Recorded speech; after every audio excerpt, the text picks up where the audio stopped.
हम लोगों ने हैलोजन डेरिवेटिव स्टार्ट किया है ना। अभी तक हम लोगों ने write from what introduction, preparation, chemical reactions, classification सब कुछ पढ़ा है अप टू व्हाट मैकेनिज्म में भी हम लोगों ने स्टार्ट कर दिया है। बट कुछ लोगों की, कुछ स्टूडेंट्स के डाउट है कि उन लोगों को बेसिक स्ट्रॉन्ग ना होने की वजह से कुछ पॉइंट्स क्लियर नहीं हो पा रहे या वो लोग उतना समराइज नहीं कर पा रहे। ठीक है, चीज़ें तो समझ में आ रही है उन लोगों को, बट ज़्यादा टाइम याद नहीं रह पा रही है। तो ये प्रॉब्लम है आप लोगों का बेसिक स्ट्रॉन्ग ना होने की वजह से। देखिए 11th को काफ़ी लोग लाइटली ले लेते हैं, बट 11th टफ है as compare to what 12th। 11th जिन लोगों ने पढ़ा है अच्छे से, ठीक है, ऑर्गेनिक के लिए तो बिल्कुल ज़रूरी है। यदि 11th का ऑर्गेनिक आप नहीं पढ़ते हो तो 12th का बिल्कुल भी समझ में नहीं आता है।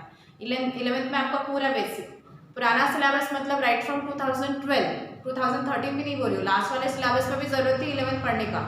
उसके पहले तक ना काफ़ी लोगों का ट्रेंड था कि वो लोग डायरेक्ट 12th में पढ़ लेते थे, 11th को लोग पढ़ते ही नहीं थे। या फिर आप लोगों को रहता है ना ऐसा कि 11th बहुत लाइट ईयर है, नहीं पढ़ना है, 12th में पढ़ेंगे, है ना।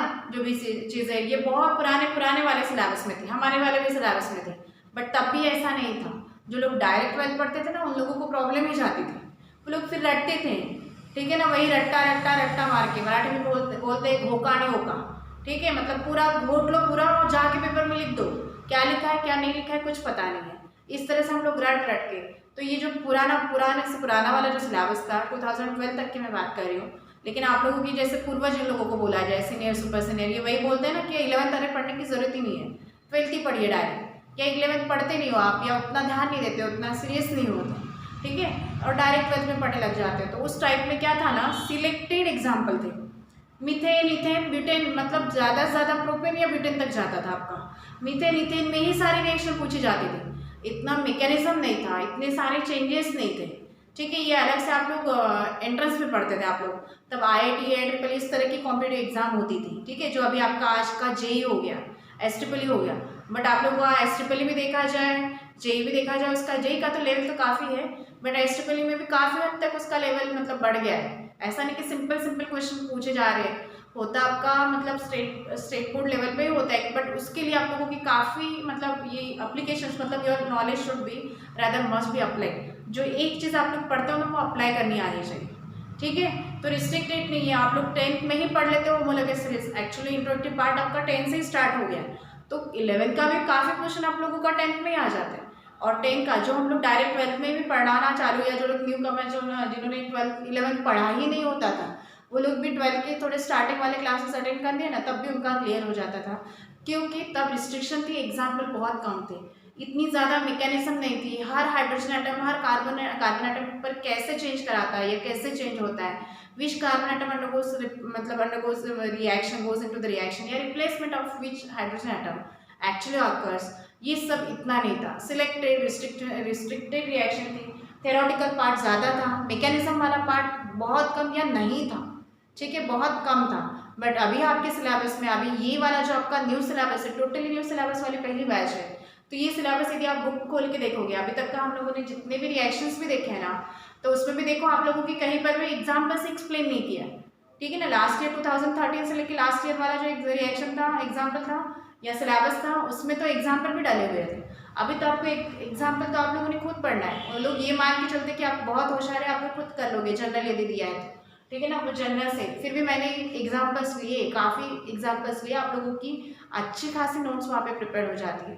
तो आप लोगों ने उस तरह से रिएक्शन करनी है, जनरल रिएक्शन ही गिवन रहता है बुक में, क्योंकि आप लोग 10th में पढ़ते हो, 11th में पढ़ते हो होमोलॉगस सीरीज, और ये भी पॉसिबल नहीं है कि जैसे हम लोगों ने मीथेन ले लिया तो डिकेन तक का भी प्रिपरेशन उसी तरह से एक्सप्लेन करें, ये डिकाइल वगैरह हम लोग हार्डली 1 2 या 3 मेंबर पढ़ते हैं। वही चीज़ मानो यदि हेक्साइल के लिए आता है, या आप लोग ब्यूटाइल, आइसोब्यूटाइल, टेट्राब्यूटाइल, ये किसी भी चीज़ के लिए आती है, तो आप लोगों का मतलब वो अप्लाई करने का मतलब वो नॉलेज ऐसा होना चाहिए कि आप लोगों को अप्लाई करना आना चाहिए। तो ये दिक्कत जा रही है काफ़ी लोगों को, सबका कहना ये मतलब काफ़ी लोगों का कहना ये कि उनको समझ में तो आ रही है, बट वो समझ मतलब ध्यान में मेमोराइज नहीं कर पा रहे कि वो कौन सा एच या कैसे रिएक्शन हो रही है एक्चुअली, ठीक है, वो याद नहीं रहता है। तो वो प्रॉब्लम, बेसिक प्रॉब्लम आप लोगों का बेसिक आप लोगों का स्ट्रांग ना होने की वजह से है। तो मैं आज बेसिक क्लास ले रही हूँ, बीच में आगे का टॉपिक स्टॉप करके, ये पूरा बेसिक क्लास है। आज की क्लास में कोई भी 12th का टॉपिक नहीं आया है, आएगा भी नहीं। आज की क्लास में आप लोगों का बेसिक ही रहेगा। तो बेसिक में देखिए अभी पूरा बेसिक भी कवर करना पॉसिबल नहीं है, लेकिन फिर भी मैं बता रही हूँ जो जो टर्म होती है वो सारी इंपॉर्टेंट है, वो करोगे, ठीक है। सबसे पहले तो व्हाट इज ऑर्गेनिक केमिस्ट्री। जो आप ऑर्गेनिक केमिस्ट्री पढ़ते हो तो ये ऑर्गेनिक केमिस्ट्री है क्या, है ना। सो ये ऑर्गेनिक केमिस्ट्री मतलब क्या होता है, स्टडी ऑफ ऑर्गेनिक कंपाउंड, ठीक है, स्टडी ऑफ ऑर्गेनिक कंपाउंड। और कौन कौन सी चीज़ें जो लगेगी वो आप लोगों को करनी है। अभी देखिए उसमें जो हाइब्रिडाइजेशन वगैरह लगेगा वो तो ये क्लास में लेना पॉसिबल नहीं है, आप लोगों ने 11th में पढ़ा है केमिकल बॉन्डिंग, ठीक है, याद नहीं होगा तो बुक खोल के पढ़िए sp3 hybridise sp2 hybridise. But जो चीज़ें आप लोगों को लगनी है जो हम लोग यहाँ डायरेक्टली यूज़ करते हैं, जैसे मेरा बेंसिलिक मैंने पढ़ाते वक्त बेंसिलिक एनिलिक विनिलिक पढ़ा दिया, तो उसमें where I am using the term कि halide group directly attach to the sp3 hybridize carbon atom, तो यहाँ पॉसिबल नहीं है ना वो sp3 पूरा एक्सप्लेनेशन दे या sp2, क्योंकि आप sp3 sp2 डिटेल 11th में पढ़ते हो और पढ़ना ज़रूरी है। 11th बहुत ज़रूरी है, 11th लाइटली मत लीजिए। अभी भी पढ़ा नहीं हुआ कुछ एक टर्म तो 11th की बुक आपके पास है, 11th से पढ़िए, ठीक है, ताकि अप्लाई करो जितना मुझे पॉसिबल होता है, ठीक है, उतना मैं मेन चीज़ें ये बेसिक क्लास में ले रही हूँ। यदि आप लोगों का बुक वाला भी कंसेप्ट क्लियर नहीं है तो आप मुझे बता सकते हैं, मैं उसके लिए हम लोग अलग क्लास अरेंज करेंगे, ठीक है। सो हम लोग राइट फ्रॉम इंटरमीडिएट पार्ट जाते हैं, that is what is organic chemistry, ठीक है। केमिस्ट्री में ही हम लोग पढ़ रहे हैं ना ऑर्गेनिक। आपका सबसे पहले तो आप लोगों ने सिलेबस पता होना चाहिए कि आप लोगों का सिलेबस किस पार्ट में डिवाइड है, ठीक है ना। फर्स्ट पार्ट और सेकंड पार्ट है। पहला पार्ट में आप लोगों का आता है physical chemistry, physical plus inorganic question है। पहले वाले लेसन आप लोगों की right from solid state to kinetics, ठीक है ना। सारे लेसन आपके फिजिकल के, मैं एक एक नाम नहीं लूँगी, आप लोगों के पास बुक है, ठीक है। और नेक्स्ट आप लोगों का आ रहा है उससे में, उसके बाद ट्रांजिशन एलिमेंट वगैरह 2 लेसन आपके इनऑर्गेनिक के हैं। ट्रांजिशन एलिमेंट जिसमें आपका पी ब्लॉक एस ब्लॉक तो नहीं आ रहा बट पी ब्लॉक की फैमिलीज आ रही है, ठीक है। उसके बाद सेकेंड पार्ट जो आप लोगों का स्टार्ट होता है उसमें आप लोगों का डी ब्लॉक ए ब्लॉक हेडिंग चेंज किया उन्होंने, inner transition element and coordination compound. ये भी काफ़ी हद तक बड़ा लेसन है और डिटेल है, इसका भी लेवल अच्छा खासा है, ठीक है ना। एंट्रेंस पॉइंट ऑफ व्यू से तो ये lesson coordination chemistry and D block A block मतलब इनर ट्रांजिशन एलिमेंट ये बहुत ज़्यादा इंपॉर्टेंट है। इवन एडवांस लेवल पर भी इसके क्वेश्चन पूछे जाते हैं इनऑर्गेनिक में, स्पेशली पीरियोडिक टेबल तो है ही बट ये वाले लेसन काफ़ी वेटेज तक है, वेटेज वाले। एडवांस में तो आपके काफ़ी क्वेश्चंस आप लोगों को इस पे मिलेंगे, ठीक है, एडवांस लेवल पर भी कोऑर्डिनेशन का भी। उसके बाद आप लोगों के स्टार्ट होते हैं जो हम लोगों ने स्टार्ट किया हाइड्रोजन डेरिवेटिव। हाइड्रोजन डेरिवेटिव से लेके आप लोगों का एंड तक पूरा टॉपिक है ऑर्गेनिक केमिस्ट्री। तो सेकंड पार्ट में आपका मेनली आता है ऑर्गेनिक केमिस्ट्री प्लस इनऑर्गेनिक के 2 टॉपिक आते हैं। सो मेरा क्वेश्चन है व्हाट इज ऑर्गेनिक केमिस्ट्री। इतना तो केमिस्ट्री आप लोगों ने पढ़ा है, तो मैं पूछती हूँ कि व्हाट इज ऑर्गेनिक केमिस्ट्री। सबसे पहले तो व्हाट इज केमिस्ट्री वो भी आंसर आना चाहिए।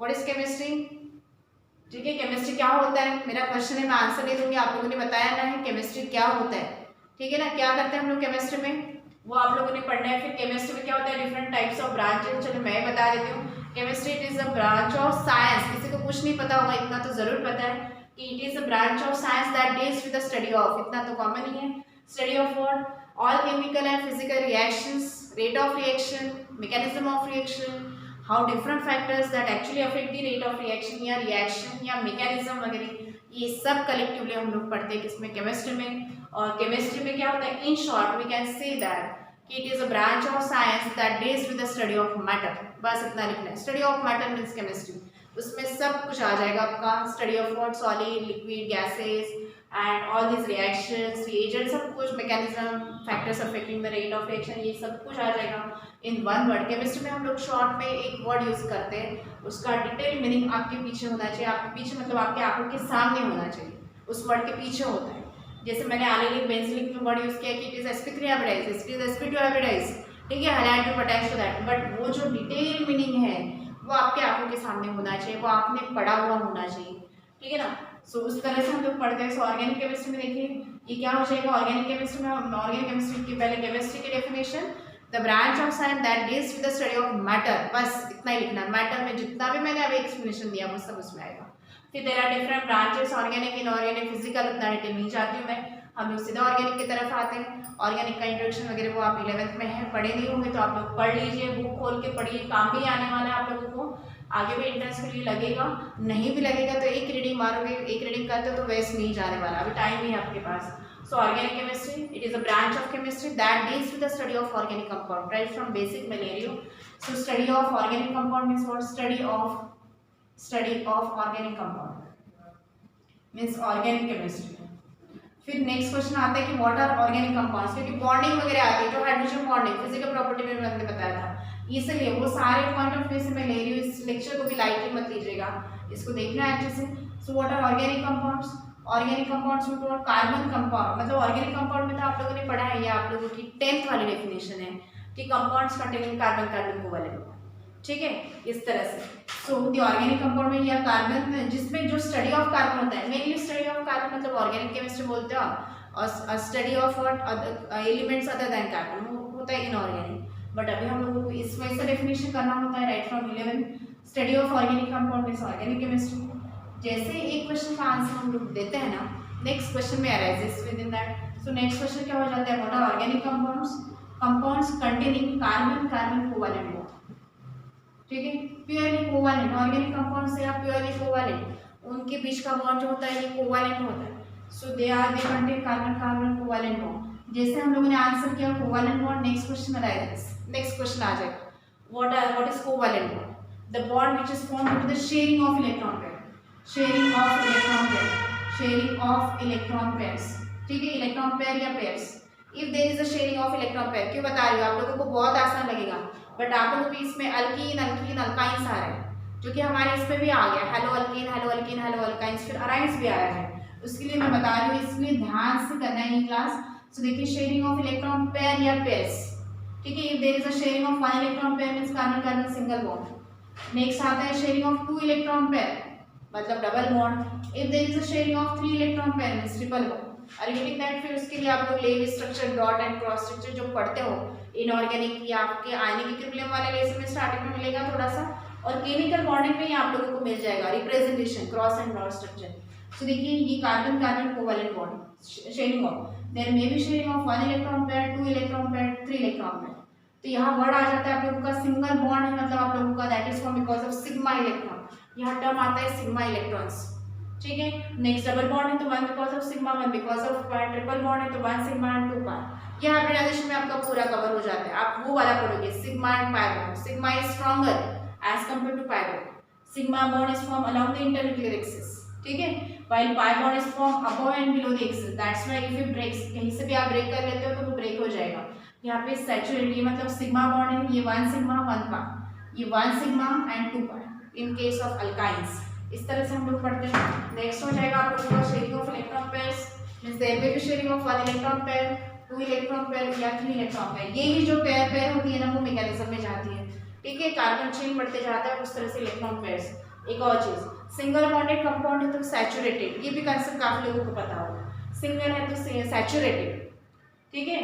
डबल बॉन्ड है तो क्या हो जाएगा, सॉल्यूशन कोलिगेटिव में सैचुरेटेड अनसैचुरेटेड का मीनिंग डिफरेंट है सॉल्ट पॉइंट ऑफ व्यू से, बट ऑर्गेनिक केमिस्ट्री में देखिए सैचुरेटेड में single bond, unsaturation indicate the multiple bond, double और ट्रिपल बॉन्ड। ये डबल बॉन्ड है तो अनसैचुरेटेड, ये भी अनसैचुरेटेड। सिमिलरली जो बेंजीन वाला भी आता है ना आप लोगों की पास प्रोडक्ट, बेंजीन भी जो आती है रिंग, ये भी आपका अनसैचुरेटेड हो जाएगा, ठीक है, अनसैचुरेटेड कंपाउंड।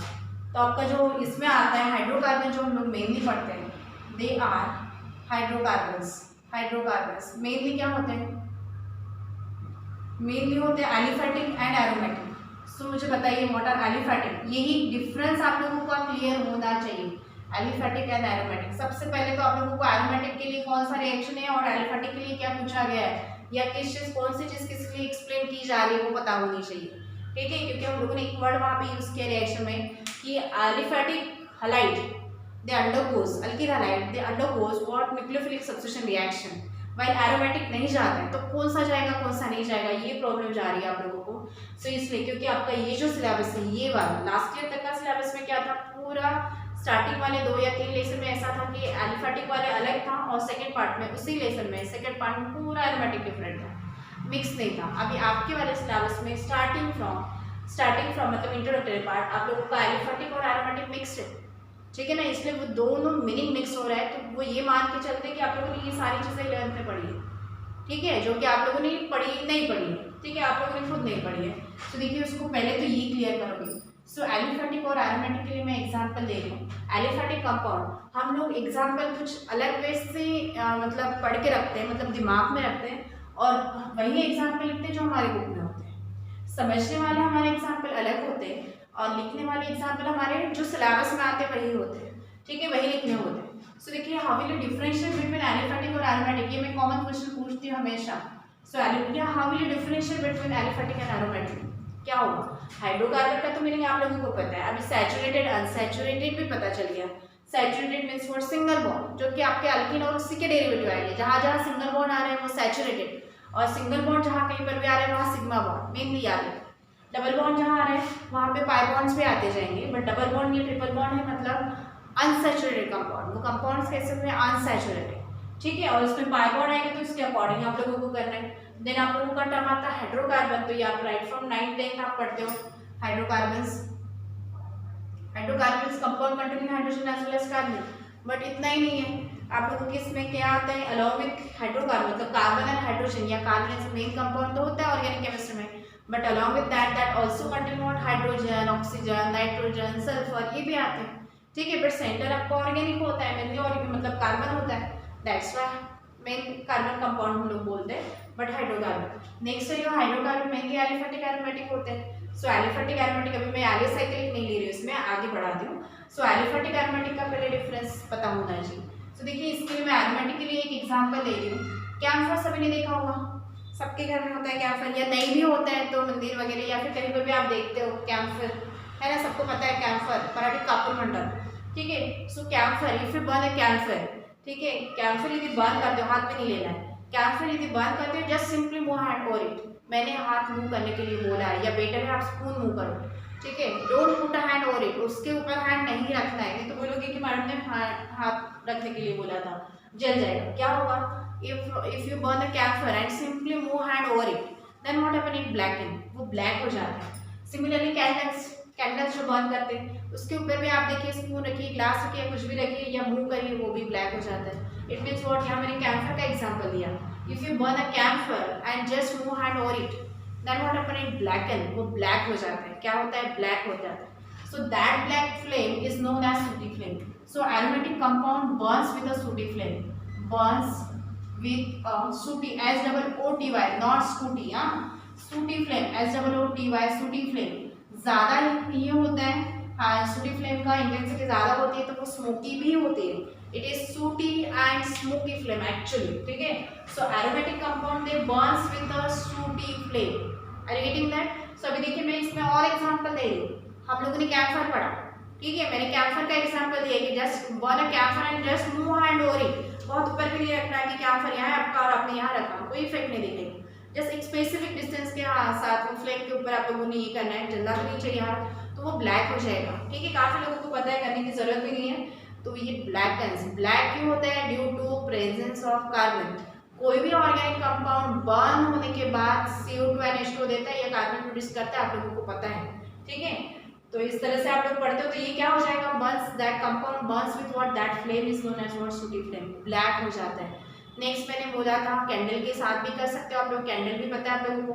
नेक्स्ट मैं और एग्जांपल बता रही हूँ, केरोसिन स्टोव सभी ने देखा है, नहीं होता है घर में यूज, लेकिन टपरी वगैरह आते जाते हैं, सबको पता है, कॉमन टपरी है ना, वहाँ होता है, नहीं होता है तो आते जाते आप देखिए। अभी फिलहाल इस समय ये कंडीशन में आप लोगों को बाहर नहीं निकलना है, बट फिर भी आगे चल के जैसे आप देखते हो या देखा होगा, तो देखिए वहाँ स्टोव यूज होता है, मेनली केरोसिन स्टोव होता है, उसके यूटेंसिल ब्लैक हो जाते हैं। ये एग्जांपल अच्छे से याद रहेगा, केरोसिन स्टोव के यूटेंसिल कैसे ब्लैक हो जाते हैं, या काफ़ी घर में अभी भी यूज होता है, पता होना चाहिए केरोसिन। कुछ दिनों बाद वो भी नहीं पता रहेगा बच्चों को कोई केरोसिन होता क्या है ना। कलर पूछा जाता है, सब लोग ब्लू बोलते हैं, बट एक्चुअली उसका प्यूरिफिकेशन होता है, because during purification the blue colouration is impart to that, actually it is colourless. हाँ, देखिए वो हम लोगों को अभी यहाँ नहीं पढ़ना है। सो केरोसिन जो होता है वो एरोमेटिक होता है, तो उसके जो यूटेंसिल्स होते हैं ना, कढ़ाई वगैरह आप लोगों ने देखी होगी, तो बहुत ब्लैक हो जाती है, ठीक है ना। वही हम लोग यदि ये कंसिडर करते हैं हमारा LPG गैस स्टोव है ना, सबके घर में होता है LPG cylinder, LPG gas stove, उसके यूटेंसिल्स ब्लैक नहीं होते, प्रोवाइड आप लोग मतलब काफ़ी टाइम केयरलेसली काफ़ी टाइम वहाँ पे रख दो तो वो तो जलने वाला, ठीक है, वो नहीं करना है। लेकिन उसका फ्लेम कैसे होता है? ब्लू होता है। सो उनके यूटेंसिल्स मतलब उसकी जो ये रहते हैं जो हम लोग यूज़ करते हैं, तो वो ब्लैक नहीं होते, यूटेंसिल्स ब्लैक नहीं होते, वाइट केरोसिन स्टोव वाला ब्लैक हो जाते हैं। क्यों नहीं होता है? LPG में mainly contain butane and isobutane, butane and isobutane होता है, जो कि आपके मेंबर किसके हैं? अल्कीन के हैं, ठीक है ना। दैट्स में आप इस तरह से याद रखोगे कि aromatic compound they burst with a sooting flame. और भी यहाँ एग्जाम्पल दे सकते हैं, मैं देती हूँ हमेशा, बट मैं यहाँ नहीं जाऊँगी। आपका पेट्रोल वगैरह आप लोग जो यूज़ करते हैं वो भी आपका एरोमेटिक है ना। व्हीकल्स में आप लोग देखते हो, स्टार बस वगैरह देखो उसमें से फ्यूम निकलता है, ठीक है। देन बसेस वगैरह देखो उसमें ज़्यादा निकलेगा, इंटेंसिटी ज़्यादा है, तो ये क्यों होता है? That flame is known as sooty flame. Don't try with mastic with mastic in case of what petrol. आप लोगों को पता है पेट्रोल जलता है कैसे होता है, ignite, how it ignites actually, ठीक है। So aromatic they burst with what sooty flame. यहाँ आपने कैम्फर वाला एग्जांपल दिमाग में रखना है, केरोसिन स्टोव एग्जांपल रखना है, और यहाँ आप लोगों ने एलिफेटिक में एलपीजी गैस सिलेंडर याद रखना है। बट ये एग्जांपल आपके दिमाग में रहेंगे। देखिए aliphatic as well as aromatic, rice भी बर्न होता है तो ब्लैक हो जाता है, शुगर भी ब्लैक हो जाती है, ठीक है ना। तिल यूज में आप देखो तो वो भी ब्लैक हो जाते हैं। So both aliphatic as well as aromatic they burst to produce what carbon या कार्बन कंपाउंड, CO2 रिलीज करते हैं ना क्या, CO2 and H2 mainly hydrocarbon, thermodynamics में पढ़ा है आप लोगों ने रिएक्शंस, ठीक है। सो एलिफेटिक और एरोमेटिक दोनों भी कंपाउंड में कार्बन है, दैट्स व्हाई वो ब्लैक कलर के कंपाउंड देते हैं। But percentage of carbon is more in case of aromatic compound. Aromatic compound में परसेंटेज ऑफ कार्बन ज्यादा है, that's why they burst with the sooty flame. ये सूटी फ्लेम के साथ ये बर्न होता है, सूटी एंड स्मोकी फ्लेम, ठीक है। Sooty and smoky flame, sooty and smoky flame आप लोगों को देखना है तो आप लोग यदि एक्सपीरियंस करना चाहो तो ऑटो है ना, ऑटोस की फ्लेम जो होती है बहुत स्मोकी होती है, सूटी फ्लेम दिखाई देती है, मतलब वहाँ बहुत क्लोज जाने की जरूरत नहीं है। बट कभी एक्सपीरियंस किया होगा सिग्नल पे वगैरह तो पता है, स्टार बस वाली, स्पेशली बसेस वाली, ट्रक्स, हेवी लोडेड ट्रक का और भी रहता है, ठीक है। तो इस तरह से रहता है। सो ये that flame is known as sooty flame, are you getting that? तो इस तरह से याद रखना है। और यहाँ आप लोगों के एरोमेटिक में आएंगे एग्जाम्पल, सारे जो एग्जाम्पल जो मैंने इस तरह से रिंग वाले कंपाउंड लिखे थे, जिससे बेंजीन एंड डेरिवेटिव आ जाएंगे। अब मैं बेंजीन लिख रही हूँ, दिस इज बेंजीन, ठीक है, और इसी के डेरिवेटिव आ जाएंगे। ये एलिसिक के एरोमेटिक में आगे बताती हूँ, ये बेंजीन रिंग से रिलेटेड, बट कुछ इस तरह के कंपाउंड इसके डेरिवेटिव हो जाएगा क्लोरोबेंजीन, नाइट्रोबेंजीन या हाइड्रोक्सीबेंजीन, फिनॉल, या जो भी आगे आप लोगों का यहाँ फंक्शन कर पाएगा। मेनली ये रिंग रहेगी 6 मेंबर रिंग के साइक्लोहेक्सेन टाइप रिंग है, बट साइक्लोहेक्सेन नहीं बोलोगे, ये यदि होता है simple without double and single bond होता है तो वो साइक्लोहेक्सेन, और alternate single and double bond यदि आप प्लेस नहीं करते हो तो वो आपका एग्जांपल एलिफेटिक का हो जाता है। So care should be taken while representing the aromatic compound. Aromatic में इस तरह से alternate single and double bond आएगा ही आएगा, मतलब ये तो आप लोगों ने देना है आपके इनिशियल, मतलब आप लोगों की जो 12th वाले सिलेबस में ये कंपाउंड है इसी तरह से, मतलब मेन आपकी ये बेंजीन रिंग रहेगी, they are called as what aromatic, ये एरोमेटिक। और इस तरह के कंपाउंड जो होते हैं वो इलेक्ट्रोफिलिक सब्सटेंस देगा। अभी इलेक्ट्रोफिलिक का मीनिंग आप लोगों को क्लियर नहीं है, मैंने भी अभी तक टॉपिक नहीं आया तो इसमें नहीं लिया है, 11th में आपका हालांकि हो गया है, बट हमारे टॉपिक में मतलब मैंने नहीं पढ़ा है, मैंने सिर्फ न्यूक्लियोफिलिक वाला पढ़ा है। तो मेरा ये जो आगे टॉपिक आने वाला है उसमें मैं ये इलेक्ट्रोफिलिक बताऊंगी, बट मैं ये निकला एग्जाम्पल तो बता देती हूँ कि ये हमेशा aromatic compound electrophilic substitution reaction देते हैं। क्यों देते हैं ये रीजन हम लोग हमारे कंटिन्यूएशन वाले लेक्चर हैलोजन डेरिवेटिव में ही पढ़ने वाले हैं। सो दीज अंडरगोस इलेक्ट्रोफिलिक, ये ऐसे जो कंपाउंड्स हैं वो इलेक्ट्रोफिलिक। और जो एलिफेटिक वाले हैं मेनली आपके आते हैं इसमें अल्कीन, अल्कीन, अल्काइन, अल्कीन्स और आते हैं अल्काइंस। और मेंबर्स भी लेना पॉसिबल नहीं है, मैं हार्डली 4-5 मेंबर लेती हूँ, हर एक इसके बाकी आप लोगों ने प्रिपेयर करनी है, ठीक है। So alkene, 4 to 5 example I will take over here. Alkene, alkenes, alkynes. Alkenes आप लोग लिकेन तक भी कर लो तो कोई प्रॉब्लम है नहीं, आप IUPAC वगैरह कर सकते हो, ठीक है। सो आप हम लोग करेंगे अल्कीन, अल्कीन, अल्काइंस। सो एलिफेटिक कंपाउंड, यहाँ हम लोगों को एग्जाम्पल देना है। एलिफेटिक आप लोगों ने दिमाग में रखना है LPG गैस स्टोव, और यहाँ रखना है कैम्फर या फिर याद रखोगे केरोसिन स्टोव, बट लिखते वक्त वो दिमाग में रहेगा, बट लिखते वक्त आप लोगों ने एग्जाम्पल देना है अल्कीन, अल्कीन, अल्काइन। आप लोग यदि यहाँ केरोसिन स्टोव और यहाँ पर आप LPG गैस स्टोव लिखते हो तो 0 मार्क, वो समझने वाली चीज़ है। एलिफेटिक और एरोमेटिक, ठीक है, एलिफेटिक और aromatic. So aromatic they bonds with the sooty flame. क्यों सूटी फ्लेम से चलते हैं? Because they are having higher percentage of carbon, इसमें परसेंटेज ऑफ कार्बन ज़्यादा होता है एज कम्पेयर टू दिस, इसमें परसेंटेज ऑफ कार्बन ज़्यादा होने की वजह से they burst with the sooty flame. So जितने भी एरोमेटिक कंपाउंड हैं अभी जो आपके 12th वाले सिलेबस में आ रहा है, जिन लोगों को प्रॉब्लम जा रही है फाइंड करना, ये सारे आपके एरोमेटिक कंपाउंड है, इससे रिलेटेड मैंने एक ही लिखा है, और भी एग्जाम्पल्स आएंगे अभी, ठीक है। हमारे इसमें सिंपल जैसे मैंने क्लोरो लिखा है, आप लोगों का इस तरह से आ रहा है। फिर उसका क्लासिफिकेशन आता है, में कंटेंट्स 2 वाला हाइड्रोप, 3 वाला हाइड्रोप और पॉली 6 तक रिप्लेसमेंट इसका हो जाता है। तो उसका भी मैं नोटेशन बताती हूँ कि किस तरह से वो रिप्रेजेंट होता है, ये सब मैं ये कैसे फॉर्म होती है वो भी बताऊँगी। बट फिलहाल के लिए समझने के लिए एरोमेटिक ये कुछ इस तरह से लेंगे और अल्कीन अल्कीन अल्काइंस ये मैं आपको बताती हूँ आगे, ये एलिफेटिक हो जाएगा। So let us study about alkyne. So aromatic में मेनली ये चीज याद रखनी, it burns with a sodium। Aliphatic में हम लोगों को एग्जांपल लेने अल्कीन। अल्कीन वाला टॉपिक आपका क्लियर होना चाहिए कि क्योंकि बिकॉज आप जितने भी डेरिवेटिव पढ़ोगे आपके पूरे लेसन में ऑर्गेनिक केमिस्ट्री के hydrogen derivative of alkene, alkene alkynes means halo alkene alkynes उसमें आता है। देन आता है next aliphatic hydroxy derivative alcohols, next आएगा आपका ईथर्स, नेक्स्ट आएगा aldehyde ketone, carboxylic, amines, all these are the derivative of alkene. तो उसके लिए आप लोगों का बेसिक लेसन है अल्कीन मूव स्ट्रॉन्ग होना जरूरी है। उसी से हम लोग मतलब main C1 carbon atom corresponds to यही लिखते रहते हैं। तो आप लोग एटलीस्ट C4 C6 तक मेंबर्स करके रखोगे। वैसे तो आप लोगों ने एटलीस्ट C10 आप लोगों का क्लियर होना चाहिए, बट इनिशियली नहीं है तो C1 C2 C3 C4 C5 C6 तक आप कर लोगे तो आपके आइसोमर्स वगैरह ये वाला कंसेप्ट क्लियर हो जाता है। So let us study about what alkenes. Alkenes ठीक है, अल्केन्स दीज आर देखिए aliphatic saturated hydrocarbon, these are aliphatic saturated hydrocarbons, aliphatic saturated। now you know the meaning of hydrocarbon पता है आप लोगों को, saturated भी बता चुके हैं और अभी aliphatic भी पता है, कुछ भी चीज़ें एक्सप्लेन करने की जरूरत नहीं है ना। so aliphatic मतलब they burns without producing sooty flame। so जितना हम लोगों ने डिटेल पढ़ा है हम लोग यहाँ कुछ भी एक्सप्लेनेशन नहीं लिखते। हम लोग केमिस्ट्री में, केमिस्ट्री का मतलब हर सब्जेक्ट की एक लैंग्वेज होती है, केमिस्ट्री की उसकी एक केमिकल लैंग्वेज होती है जिसका एक वर्ड के पीछे बहुत डिटेल मैकेनिज्म होता है, मतलब मीनिंग होता है, वो आप लोगों ने पहले समझना होता है। So aliphatic saturated hydrocarbon they are represented by the general formula CnH2n+2। ठीक है, ये राइट फ्रॉम 10th या 9th आप लोग पढ़ते हो। Where n is equal to यहाँ आता है 1 2 3 4 एंड सो ऑन। काफ़ी लोगों को यही चीज़ नहीं पता होती, या 1 2 3 लिखते हो और अल्कीन में स्टार्टेड फ्रॉम 2 3 नॉट फ्रॉम 1। ठीक है, तो ये चीज़ें पता होनी चाहिए। 1 2 3 ये तो पता रहता है बट अल्कीन्स में प्रॉब्लम जाती है।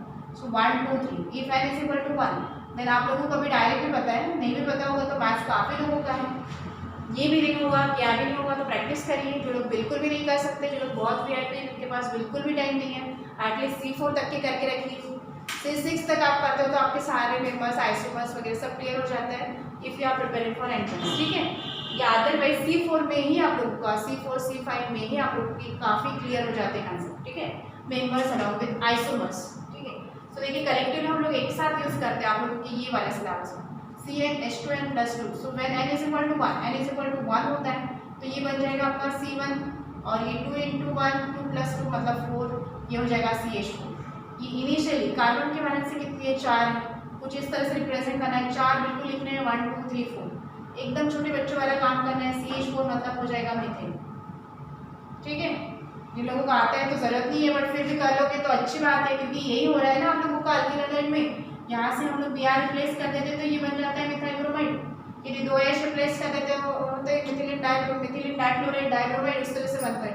इसीलिए मैं बोलूँगी कि आता है फिर भी आप लोगों ने इस तरह से लिखना है एकदम। यदि आप इसमें वर्कआउट कर लेते हो तो आप लोगों को बिल्कुल भी परेशान होने की जरूरत नहीं है। देखिए कैसा हो रहा है, मैं सिर्फ एक मिथेन मैंने लिखा है, मैं हम डायहाइड्रोजन डेरिवेटिव जो आप लोगों ने पढ़ा है उसके लिए बता रही हूँ, ये क्लास 12th वालों के लिए है जो 11th 12th मतलब ऐसे टॉपिक पे जा रहा है। ठीक है ना। सो देखिए हम लोगों ने हाइड्रोजन डेरिवेटिव पढ़ा, आप लोगों ने पहला वीडियो देखा होगा, मोनो हाइड्रोजन डायहाइड्रोजन ट्राइहाइड्रोजन। क्यों मीथेन इतना आसान है और पढ़ने की जरूरत है इसलिए मैं बता रही हूँ, क्योंकि हम लोगों को तो लगता है कि मीथेन आ रहा है तो जरूरत ही नहीं है बिल्कुल पढ़ने की। सो मीथेन हम लोगों ने लिखा है इस तरह से और आगे आप लोग मिथिलीन डाइक्लोराइड इथिलीन डाइक्लोराइड जैसे हमारे मैजिक नंबर होते हैं, तारे जमीन पर जैसे होते हैं ना नंबर मिसिंग हो जाते हैं, 2 है नहीं 3 है ना 4 है या कभी कभी C5 कुछ भी लगा देते हैं हम लोग, तो वैसा नहीं करना है। ठीक है, या C1 ही होता है और H5 बन जाता है ना, तो इस तरह से मिस्टेक नहीं होती है, नहीं करनी चाहिए। अभी देखो ये मिथेन से मैं जब मिथाइल क्लोराइड बना रही हूँ, मिथाइल हैलाइड बना रही हूँ, कोई भी halide CH3 suppose I am writing इसके लिए, तो आपके देखो इसका मीनिंग ये है कि आपके 3 H एसिडीज है, यहाँ एक हैलाइड लग गया methyl chloride. Likewise methyl hydride dihydrogen यदि आप बना रहे हो CH2 Cl2 मैं Cl2 ही ले रही हूँ, उसमें भी मैंने C1 वाला ही लिया है कि क्यों ज़रूरी है ये मैं बता रही हूँ कि ये पढ़ना यहाँ से 1 2 3 4 ये ऐसा मत करना क्यों ज़रूरी है। सो देखिए इसमें क्या क्या कोई भी एक एच रिप्लेस हो जाएगा, ज़रूरी कि यही होगा, बट आप इनिशियली प्रैक्टिस कर रहे तो एक ही आदत रखो कि एक एच, नहीं तो आज ये रिप्लेस करोगे कल ये करोगे कल ये करोगे तो आपको कंफ्यूजन होगा। ठीक है। सो देखिए एक बार आपका ये कंफ्यूजन क्लियर हो गया तो आप कोई भी एच आप समझ सकते हो कि कोई प्रॉब्लम नहीं है। C1 ही रखा है हम लोगों ने, इसका मीनिंग क्या है? Two hydrogen atoms are bonded to the same valency and two are Cl। अभी ये देखो C1 में तो प्रॉब्लम नहीं जाएगी, बट हायर मेंबर के लिए जा रहे हो आप लोग, इथाइल में ही वाला आइसोमर स्टार्ट हो रहे हैं in case of this dihalogen derivative. Next trihydrogen या हायर प्रोपिलीन वगैरह के लिए भी जाते हो इवन डायलोजन में, तो you are facing a problem, वो आपको प्रॉब्लम जा रही है। इसलिए आज का ये जो वर्क है आप लोगों का, ये मेंबर करना बहुत ज़रूरी इस तरह से, ठीक है। मीथेन आता है तो नहीं करोगे, ये नहीं सोचना है, इसको आप अलग से प्रैक्टिस कॉपी में प्रैक्टिस करिएगा, ठीक है। सो ये देखिए मिथाइल क्लोराइड बन जाएगा आपका, ये बन गया मिथिलीन डाइक्लोराइड, ब्रोमाइड भी ले सकते हो। नेक्स्ट यदि 3H में रिप्लेस करिए, CH3 रिप्लेस हो जाएंगे ना, CH4 इज अवर मीथेन। यहाँ से हम लोग जितना H कम करते हैं, यहाँ देखिए वैलेंस से बिल्कुल मेंटेन है, जितना H कम करोगे ना उतना हरा डालो। Here we are replacing 1H by 1Cl, एक H कम किया, एक ही Cl डाला, बैलेंस से बिल्कुल परफेक्ट नहीं है, पूरी मेंटेन है। यहाँ देखिए 2H कम कर दिए, 2 Cl डालो, 2H निकालो, 2 Cl डालो, 2 हलाइड डालो, देन 3H निकालते हो तो 3 Cl डालोगे, सो ये हो जाएगा CCl3, सब क्लोराइड का ही लिया मैंने। आप ब्रोमाइड आयोडाइड के साथ में प्रैक्टिस करना। It means what, 1H and 3 Cl, 3 Cl, ठीक है। यही हम लोगों ने लिखा है ना, क्लोरोफॉर्म, ब्रोमोफॉर्म, आयोडोफॉर्म। पलट के देखिए वो examples, chloroform, bromoform, iodoform. Introductory part में हम लोगों ने मोनो, डाई, ट्राई वो लिखा है उसमें। फिर नेक्स्ट वन, ये देखो अभी आपके न्यू सिलेबस में क्लोरोफॉर्म वगैरह एग्जाम्पल यहाँ नहीं डाला है, उन्होंने 11th में कुछ जगह दिया है इसलिए यहाँ नहीं डाला है, फिर भी करके रखना है ट्राइहाइड्रोजन में। ट्राइहाइड्रोजन में इस बार उन्होंने लेवल बढ़ा के कुछ और एग्जाम्पल लिया है, ठीक है, जैसे CH2X, CHX, CH2X वो वाला लिया, क्योंकि उनको पता है कि आप लोगों का लेवल काफ़ी बढ़ गया है, समझ आप लोगों को उससे भी इससे भी ज़्यादा आता है, ठीक है ना, इससे भी। बट आप लोगों ने बेसिक ये चीज़ें करोगे। यदि ऑल H रिप्लेस करके मैं 4H है, 4H रिप्लेस कर दोगे 4CH से, 4Cl से, तो दैट बिकम्स कार्बन टेट्राक्लोराइड। आगे रिप्लेसमेंट होगा क्या?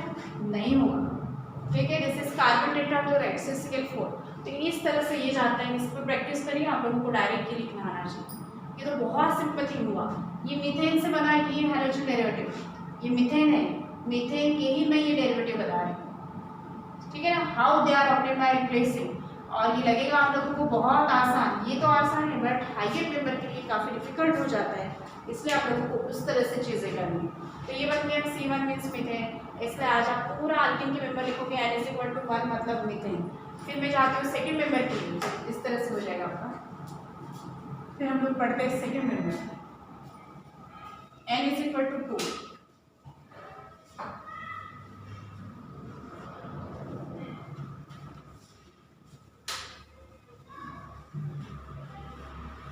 N=2 मीन्स क्या हो जाएगा आपका, when N=2 तो C2H हाउ मच, फॉर्मूला है आपका CnH2n+2, C2H 224 + 2 6, C2H6 represent the 2 carbon atom in a state. बिल्कुल ये वाली चीज़, ये इस तरह से वर्कआउट करना है। So represent the 2 carbon atom in a state, और क्या करोगे वैलेंसी की देखिए, ये करोगे चेकआउट करोगे, 1 हो गया तो 2 3 4, 1 हो गया तो 2 3 4, और time you have to count up to 4 because valency of carbon is 4। यहाँ आपका आ जाएगा H। ये भी आपको लगेगा बहुत सिंपल चीज़ है, बट कौन सा H which am actually undergoes replacement, या किसका रिप्लेसमेंट हो रहा है, which hydrogen atom is actually replaced during the reaction, that you should know। Ethyl में भी प्रॉब्लम नहीं जाती, बट हाँ इथाइल में डायल्यूशन डेरिवेटिव में आप लोगों का आइसोमर स्टार्ट हो जाता है, इसलिए आप लोगों ने याद रखना है। यही मतलब है आपका CH3, ये हो गया CH3, मतलब C2H6 कैन ऑल्सो बी, मतलब we can write this C2H6 like this, CH3 single bond CH3, इस तरह से भी हम लोग लिख सकते हैं CH3 single bond CH3, this is your ethane, ठीक है। ये हुआ आपका इथेन, ये अल्केन है। और जो मैंने इस साइड डेरिवेटिव लिखे थे जैसे methyl chloride, methylene dichloride, dihydrogen derivative, trihydrogen और टेट्रा कार्बन टेट्राक्लोराइड, ये वाला इस साइड वाला ये मेरा मिथेन है, तो ये आपका अल्केन है इथेन, ठीक है ना। इथेन मतलब आइदर कैन राइट हम लोग ये वाला भी फॉर्म ज़्यादा यूज करते हैं, या फिर ये भी sometimes we are using this form also, ठीक है। ये दोनों वे से हम लोग रिप्रेजेंट करते हैं। तो C2H6 मतलब क्या हो जाता है आपका इथेन, CH3 CH3 मतलब ethane is nothing but what, either you can write C2H6 और CH3 सिंगल बॉन्ड CH3, ठीक है। फिर अभी देखिए हाइलाइट में भी दिया आता है, मैं ये हाइलाइट के लिए बता रही हूँ, ये इस साइड ये आपका अल्कीन है पूरा, उसी का वो डेरिवेटिव ऑफ अल्कीन हम लोगों ने बोला है ना, इसलिए मैं बता रही हूँ। सो देखिए C2H6 है, हम लोग एक हाइलाइट यदि डालते हैं तो it becomes what, C2H5Cl, 1H is replace by Ca। और ये कैसे होता है ये देखिए आप लोगों का ये रिप्रेजेंटेशन है। अभी सारे स्ट्रक्चर में पॉसिबल नहीं है वो आप लोग करोगे। एक H मैंने कोई भी H आप रिप्लेस करो तो ये बना ना आपका CH3 CH2Cl। So either you can write C2H5। Maximum time हम लोग ये भी यूज करते हैं और कुछ एक रिएक्शन में हम लोग ये भी यूज करते हैं। उतना इंटेंसिटी के साथ दोनों यूज होता है। एक ही हाइलाइट ग्रुप आता है, या मैं चेंज कर देती हूँ थोड़ा हाइलाइट Br ले लेते हैं ताकि कंफ्यूजन ना हो आपका। या फिर आपने क्लोराइड से भी किया तो भी कोई प्रॉब्लम नहीं होता है। बाकी एग्जाम्पल आप हाइड्राइड या क्लोराइड के साथ करोगे रिमेनिंग। तो ये बन जाएगा आपका C2H5Br मतलब CH3 मतलब either you can write C2H5Br या CH3 CH2Br। दोनों भी होना जरूरी है, पता होना, क्योंकि हम लोगों ने कुछ एक रिएक्शन में ये लिखा है addition of hydrogen acid to alkanes. आप पलट के देखोगे तो हमारा इस टाइप का प्रोडक्ट इंस्टेड ऑफ C2H5 हमारा ये रिप्रेजेंटेशन आया है। ठीक है, सो this is ethyl bromide, this is your ethyl bromide, ethyl bromide. फिर से रिपीट कर रही हूँ, ये आपका अल्कीन है ये वाला साइड, और ये डेरिवेटिव ऑफ अल्कीन है जो हम लोग 12 का टॉपिक पढ़ रहे हैं। ठीक है, फिर यदि 2 हलाइड आता है, 2 हलाइड्स आते हैं तो ये क्या हो जाएगा आपका फॉर्मूला यही है C2H6। यहाँ देखिए आप क्या करते हो C2H4 Cl2 या Br2। हम लोगों ने एग्जाम्पल में वहाँ लिखा है, डायलोजन में मैंने लिया है अलग से Cl2 लिया है तो मैं Cl2 से बताती हूँ। आप Br2 से भी कर सकते हो, क्लोरो की जगह ब्रोमो आएगा और क्या। C2H4 Cl2, ये देखिए 2H I am replacing here bye 2Cl। ठीक है ना, सो ये हो जाता है। अब देखिए name of this is ethyl chloride. Next one, उसके पहले वाले इसमें मैंने नेम नहीं लिखा था, बट डायल्यूशन में देखिए आप लोगों का हाइड्रोजन डेरिवेटिव में लिखा है CH2Cl2 मतलब methylene dichloride. Methylene dichloride C1 carbon atom वाला मिथिलीन डाइक्लोराइड। अब ये देखो इथिलीन डाइक्लोराइड होता है, बट यहाँ पे आइसोमर स्टार्ट हो जाते हैं आप लोगों के, isomer start in this case. So देखिए C2H4Cl2 may also be represented as CH2Cl CH2Cl, इस वे से रिप्रेजेंट होगा ये। Are you getting that? मतलब ये वाला तो मोनो हाइड्रोजन है because it contain only one halide, alkyl halide जो हम लोग पढ़ रहे हैं। ठीक है, अभी हम लोग तो डेली वर्ड यूज करें alkyl halide, all time we are not using the mono hydrogen. वही मोनो मतलब ये तो पता है एक ही हाइलाइट है, that's why mono. And mono hydrogen को ही हम लोग आगे टर्म ले रहे हैं alkyl halide, in general RX alkyl halide, जैसे में था लिखा है। ठीक है, अभी ये हो जाएगा आपका डायहाइड्रोजन डेरिवेटिव, दिस इज योर डायहाइड्रोजन। डायहाइड्रोजन में आल्सो भी रिप्रेजेंटेड एज CH2Cl CH2HCl। अभी डिटेल प्रिपरेशन यहाँ नहीं है, बट यहाँ और आगे वाले लेसन में कहीं ना कहीं लगने वाला है, ये पॉलीमर वगैरह हर जगह लगने वाला है। आप यहाँ पढ़ लेते हो तो वहाँ पे डायरेक्ट आता है। ठीक है, और ये चीज़ एक्चुअली आप लोगों को 11th में दी गई है, इसलिए 11th वाले 12th वाले टॉपिक में स्टार्टिंग में नहीं आया C2H4Cl2, बट काफ़ी लोगों का क्लियर नहीं होता है, इसलिए मैंने भी अपने हाइड्रोजन डेरिवेटिव पढ़ाते वक्त वो वाले क्लास में ले ली है CH2Cl CH2Cl। और दिस में also represent like this CH3 CH, मैं इसको रिप्रेजेंट करा देती हूँ CL बन जाएगा। मॉलिक्यूलर फॉर्मूला चेक करेंगे C2H4Cl2 C2H4Cl2 C2 3+1 4 और Cl2। ठीक है, here both are present on the adjacent carbon atom, that's why vicinal, ये vicinal हो जाएगा। और when both are present on the same तो ये हो जाता है जिमिनल डायहाइड। अकॉर्डिंगली इसका नेम भी वहाँ मैंने लिखवा दिया है, अभी मैं यहाँ फिर से नहीं लिखवाऊंगी, IUPAC भी हम लोगों ने लिखा है इथिलीन डाइक्लोराइड। मैं बताती हूँ, आप लोग नोट डाउन करके रख सकते हो, दिस इज इथिलीडीन डाइक्लोराइड। काफी टाइम जब इथिलीडीन लिखते हैं ना तब सिंपली क्लोराइड लिखा रहता है। इथिलीडीन मतलब ही जिमिनल है, मीन्स 2 हाइलाइट ग्रुप है। Ethylidene dichloride, this is ethylene dichloride. और IUPAC name of this is 1,2 dichloroethane, 1,2 dichloroethane, this is 1,2 dichloroethane C2 carbon atom सारा, एंड दिस इज डाइक्लोरोइथेन। आगे जाते हो तो आपको प्रोपिलीन के लिए भी आएगा डायहाइड्रोजन डेरिवेटिव। ठीक है, प्रोपिलीन का ही एग्जांपल बता रही हूँ, प्रोपिलीन में भी आएगा, बता देती हूँ इसको भी। ये आपका कॉमन नेम भी आप लिख के रखोगे, this is your ethylene dichloride. और ये बन जाएगा आपका ethylidene, the name of this is ethylidene dichloride या सिंपली क्लोराइड। यहाँ 1 लिखने की जरूरत नहीं है बिकॉज ये 1 कार्बन एटम है, यहीं पे आपका दोनों CH जाएगा। So dichloroethane C2 carbon atom, dichloroethane means what, this is an example of geminal dihalides, means ethylene dichloride is a common name of that. ठीक है, इसी का डायहाइड्रोजन में ही बता रही हूँ, this contain 2 halide group, that's why dihydrogen. These are mono hydrogen, जो कि अभी हम लोग ये डिटेल में पढ़ रहे हैं।